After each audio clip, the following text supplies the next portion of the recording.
দূরে এবং কাছে যে যেখান থেকে আমার ভিডিও দেখছেন আশা করি প্রত্যেকে ভালো আছেন, সুস্থ আছেন।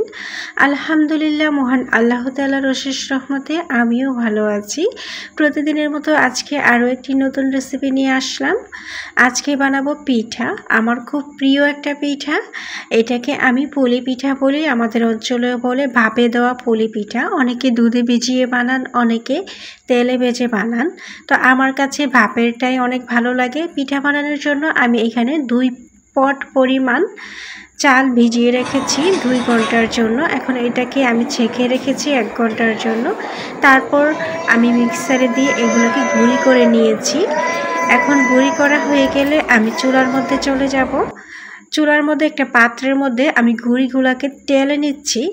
কার অঞ্চলে কোন ভাষায় কথা বলে আমি জানি না, আমি আমার অঞ্চলের ভাষায় কথা বলতেছি। বুঝতে না পারলে কমেন্টস করে জানাবেন। তো আমি টেলে নিয়েছি 2 বারে টেলে নিয়ে তারপর আগে থেকে গরম পানি দিয়ে রেখেছি। গুঁড়িটাও প্রায় গরম ছিল এবং গরম পানি দিয়ে কাঠের খুন্তির সাহায্যে আমি নেড়ে নেড়ে দিচ্ছি, কারণ হাত দেওয়া যাবে না, গরম পানি, হাত পুড়ে যাবে। আর সাথে স্বাদ মতো লবণ দিয়ে দিয়েছি। তো এর মধ্যে আপনারা আমার পুরো ভিডিওটা স্কিপ না করে দেখতে থাকুন, কত সহজ এবং সিম্পল করে আমি পিঠাটা বানাচ্ছি। খেতে দুর্দান্ত টেস্ট। কে কে খেতে পছন্দ করেন কমেন্টস করে জানাবেন। তো আপনারা যারা যারা আমার ভিডিওটা ফেসবুক পেজ থেকে দেখছেন ফলো দিয়ে সাথে থাকার অনুরোধ জানাচ্ছি। আর যারা যারা ইউটিউব থেকে দেখছেন তারা আমার চ্যানেলটাকে সাবস্ক্রাইব করে দেওয়ার অনুরোধ জানাচ্ছি। আর পাশে থাকা বেল আইকনে টিপ দিয়ে ওকে করে দেবেন। যখনই আমি নতুন কোনো রান্নার রেসিপি আপলোড করব আপনার কাছে চলে যাবে।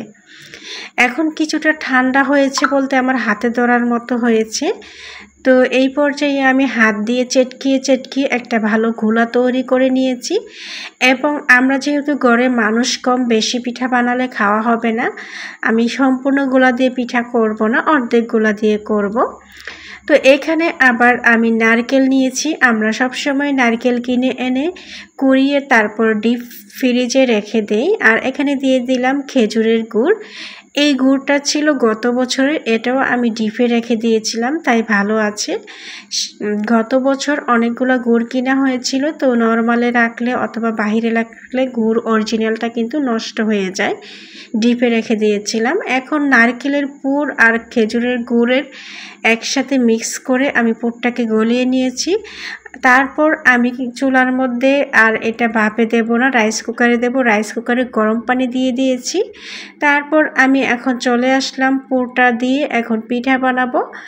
বন্ধুরা দেখতেছেন আমি কিভাবে একটা গোলা নিয়েছি, অর্থাৎ চালের গুঁড়ের গোলাটাকে আমি গোল করে নিয়ে হাত দিয়ে চেপে চেপে একটা বাটি আকার দিয়ে তারপরে ওটার ভিতরে দিয়ে দিলাম নারকেলের পুর, দিয়ে হাতে প্রেস করে করে আমি কিন্তু পিঠা বানিয়ে নিয়েছি। আপনারা দেখতে থাকুন, আরও একটা পিঠা বানাচ্ছি। সব কথা তো আর বলে বোঝানো যায় না, দেখেই বুঝে নিতে হয়। অনেকেই এই পিঠাটা অনেকভাবে সুন্দর করে বানাইতে পারেন, আমি হয়তোবা যেরকম পারি সেরকম করেই বানাচ্ছি। এভাবে করে এক এক করে আমি সবগুলা পিঠা বানিয়ে নিচ্ছি। কারা কারা পিঠা খেতে পছন্দ করেন কমেন্টস করে জানাবেন। আমার তো পিঠা মানে অনেক পছন্দ। সকল ধরনের পিঠাই একটা শিল্প। আমি সকল ধরনের পিঠাই কম বেশ টেস্ট করে খেতে পছন্দ করি। তবে ইদানিং একটু ফ্যাট হয়ে যাচ্ছে বিদায় মিষ্টি জাতীয়টা পিঠা অ্যাভয়েড করার চেষ্টা করছি কম খাওয়ার জন্য, তবে পছন্দ করি। তো সবগুলো পিঠা বানানো হয়ে গিয়েছে, এখন আমি ভাপে দেব।